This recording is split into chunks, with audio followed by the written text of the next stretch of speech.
Chapter 25. I Strike the Jolly Roger. I had scarce gained a position on the bowsprit when the flying jib flapped and filled upon the other tack, with a report like a gun. The schooner trembled to her keel under the reverse, but the next moment, the other sail still drawing, the jib flapped back again and hung idle. This had nearly tossed me off into the sea, and now I lost no time, crawled back along the bowsprit, and tumbled head foremost on the deck. I was on the lee side of the forecastle, and the mainsail, which was still drawing, concealed from me a certain portion of the after deck. Not a soul was to be seen. The planks, which had not been swabbed since the mutiny, bore the print of many feet, and an empty bottle, broken by the neck, tumbled to and fro like a live thing in the scuppers. Suddenly the Hispaniola came right into the wind. The jibs behind me cracked aloud. The rudder slammed to. The whole ship gave a sickening heave and shudder, and at the same moment the main boom swung inboard, the sheet groaning in the blocks, and showed me the lee after deck. There were the two watchmen, sure enough. Redcap on his back, as stiff as a handspike, with his arms stretched out like those of a crucifix, and his teeth showing through his open lips. Israel Hands propped against the bulwarks, his chin on his chest, his hands lying open before him on the deck, his face as white, under its tan, as a tallow candle.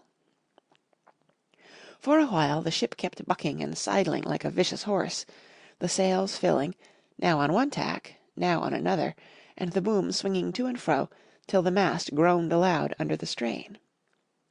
Now and again, too, there would come a cloud of light sprays over the bulwark, and a heavy blow of the ship's bows against the swell, so much heavier weather was made of it by this great rigged ship than by my home-made lopsided coracle, now gone to the bottom of the sea.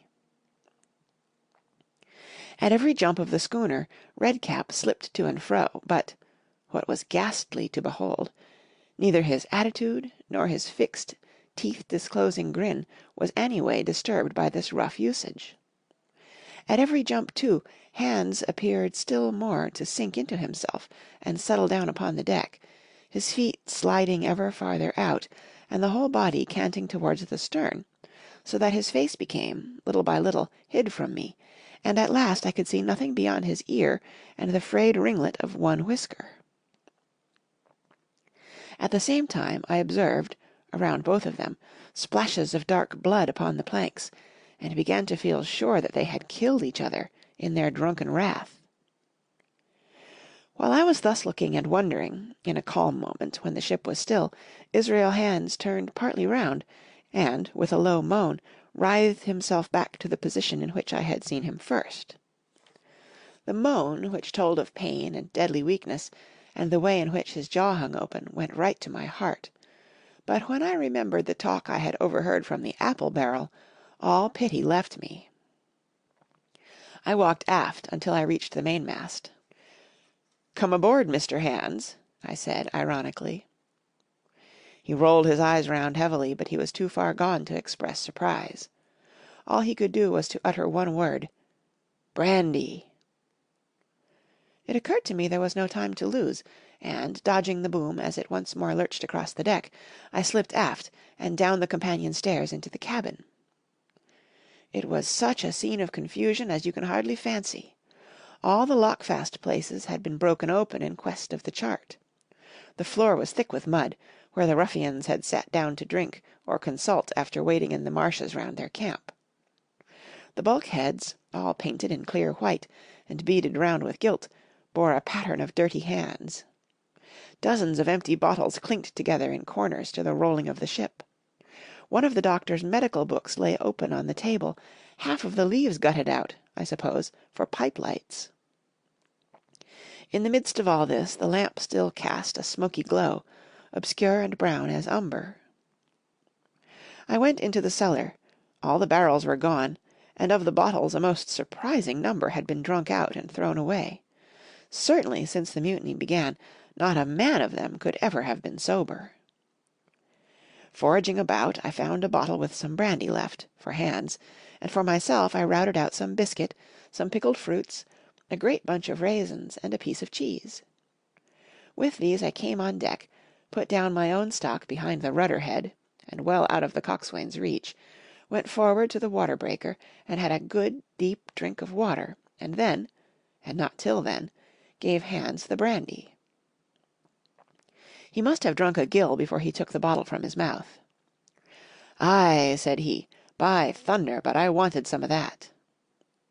I had sat down already in my own corner and begun to eat. "Much hurt?" I asked him. He grunted, or rather I might say he barked. "If that doctor was aboard," he said, "I'd be right enough in a couple of turns, but I don't have no manner of luck, you see, and that's what's the matter with me. As for that swab, he's good and dead, he is," he added, indicating the man with the red cap. "He warn't no seaman anyhow, and where mought you have come from?" "Well," said I, "I've come aboard to take possession of the ship, Mr. Hans, and you'll please regard me as your captain until further notice." He looked at me sourly enough, but said nothing. Some of the colour had come back into his cheeks, though he still looked very sick, and still continued to slip out and settle down as the ship banged about. "By the by," I continued, "I can't have these colours, Mr. Hans, and by your leave I'll strike 'em. Better none than these." And again dodging the boom, I ran to the colour lines, handed down their cursed black flag, and chucked it overboard. "God save the King," said I, waving my cap, "and there's an end to Captain Silver." He watched me keenly and slyly, his chin all the while on his breast. "I reckon," he said at last, "I reckon, Cap'n Hawkins, you'll kind of want to get ashore now. S'pose we talks?" "Why, yes," says I, "with all my heart, Mr. Hans. Stay on." And I went back to my meal with a good appetite. "This man," he began, nodding feebly at the corpse, "O'Brien were his name, a rank Irelander, this man and me got the canvas on her, meaning for to sail her back.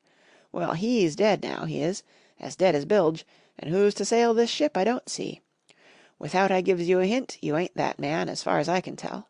Now look here, you gives me food and drink, and an old scarf or ankecher to tie my wound up, you do, and I'll tell you how to sail her, and that's about square all round, I take it." "I'll tell you one thing," says I, "I'm not going back to Captain Kidd's anchorage. I mean to get into North Inlet, and beach her quietly there." "To be sure you did!" he cried. "Why, I ain't sich an infernal lubber after all, I can see, can't I? I've tried my fling, I have, and I've lost, and it's you has the wind of me. North Inlet? Why, I haven't no choice, not I. I'd help you sail her up to Execution Dock, by thunder, so I would." Well, as it seemed to me there was some sense in this, we struck our bargain on the spot. In 3 minutes I had the Hispaniola sailing easily before the wind along the coast of Treasure Island, with good hopes of turning the northern point ere noon, and beating down again as far as North Inlet before high water, when we might beach her safely, and wait till the subsiding tide permitted us to land. Then I lashed the tiller and went below to my own chest, where I got a soft silk handkerchief of my mother's.